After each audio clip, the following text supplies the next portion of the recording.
ബിനാലെയും കാർണിവലും നടക്കുന്നതുകൊണ്ട് നഗരം ഇപ്പോൾ തന്നെ ഉത്സവലഹരിയിലാണ്. ആഘോഷങ്ങൾ ഗംഭീരമാക്കാൻ ഹോട്ടലുകളും ക്ലബ്ബുകളുമൊക്കെ ഒരുങ്ങിക്കഴിഞ്ഞു. പ്രശ്നങ്ങൾ ഒഴിവാക്കാൻ പോലീസും തയ്യാറെടുപ്പുകൾ നടത്തിയിട്ടുണ്ട്. നഗരത്തിൽ വൻ സുരക്ഷാ ക്രമീകരണങ്ങളാണ് ഇക്കുറി. പോലീസിന്റെ നിരീക്ഷണത്തിലായിരിക്കും ഡി ജെ പാർട്ടികൾ രാത്രി 12 മണിക്ക് അവസാനിപ്പിക്കണമെന്ന് പോലീസിന്റെ നിർദ്ദേശമുണ്ട്.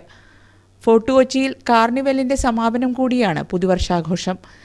ജില്ലാ ഭരണകൂടത്തിന്റെ മേൽനോട്ടത്തിലാണ് കാർണിവൽ സമാപനം. ഏകദേശം 1 ലക്ഷം ആൾക്കാരാണ് പ്രതീക്ഷിക്കുന്നത് ഈ കോസ്റ്റ് റീജിയനിൽ മാത്രം. അപ്പോൾ ഈ സാഹചര്യത്തിൽ നമ്മൾ കുറേ പ്രിപ്പറേറ്ററി ആക്ടിവിറ്റീസ് ചെയ്യുന്നുണ്ട്.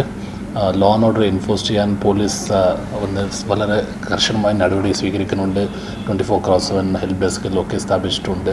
പൊതുജനങ്ങൾക്കും പോലീസിന്റെ സേവനം ലഭ്യമാണ്. സ്ത്രീ സുരക്ഷയ്ക്ക് പിങ്ക് പട്രോൾ വാഹനങ്ങൾ നഗരത്തിലുണ്ടാവും. ഇതിനു പുറമെ അടിയന്തര സാഹചര്യത്തിൽ ഷാഡോ പോലീസിന്റെ സേവനവും പൊതുജനങ്ങൾക്ക് ലഭ്യമാവും. മീഡിയ 1 കൊച്ചി.